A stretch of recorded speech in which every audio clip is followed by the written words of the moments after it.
গাজা সংঘাত এবং ট্রান্সজেন্ডার অধিকার সংক্রান্ত বিবিসির করা প্রতিবেদন নিয়ে নিরপেক্ষতার প্রশ্ন তুলেছে ট্রাম্প প্রশাসন। সমালোচনার মুখে পদত্যাগ করেন বিবিসির দুই প্রধান কর্মকর্তা, হেড অব নিউজ এবং মহাপরিচালক, যেটি বিবিসির ইতিহাসে এক নজিরবিহীন ঘটনা। এ নিয়ে বিস্তারিত জানাচ্ছেন জান্নাতুন নাহার চেরি।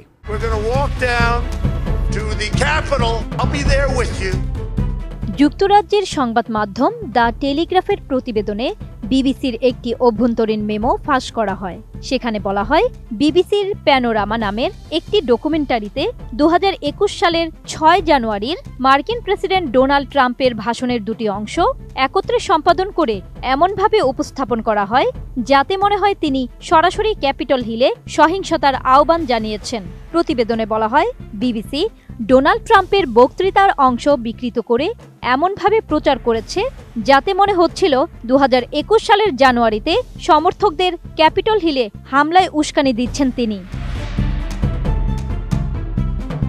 এই ঘটনার পর বিবিসির উপর পক্ষপাত ও সম্পাদকীয় নীতির অভিযোগ ওঠে। এর জেরে ব্রিটিশ ব্রডকাস্টিং কর্পোরেশন বিবিসির মহাপরিচালক টিম ডেভি পদত্যাগের ঘোষণা দিয়েছেন। তার পাশাপাশি সংবাদ মাধ্যমটির হেড অব নিউজ ডেবোরা টার্নেসও পদত্যাগ করেছেন।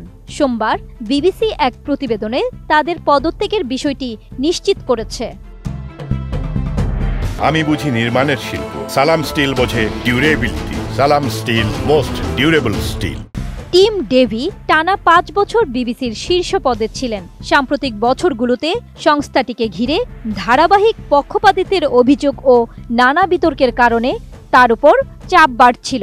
পাশাপাশি একসঙ্গে দুই শীর্ষ কর্মকর্তার পদত্যাগ বিবিসির ইতিহাসে এক নজিরবিহীন ঘটনা।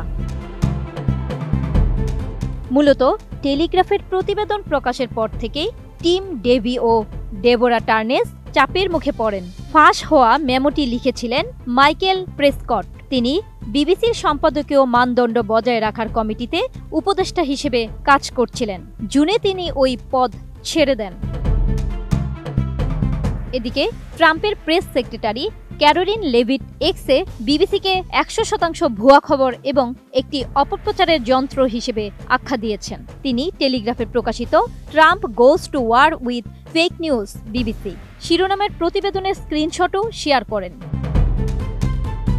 যুক্তরাজ্যের রাজনীতিবিদরা আশা প্রকাশ করেছেন, এই পদত্যাগ বিবিসির কাঠামোগত পরিবর্তনের পথ খুলে দেবে। অন্যদিকে ট্রাম্প পদত্যাগের খবরকে ন্যায়সঙ্গত ও প্রয়োজনীয় বলে মন্তব্য করেছেন। জান্নাতুন Nahar, desk report, ATN news.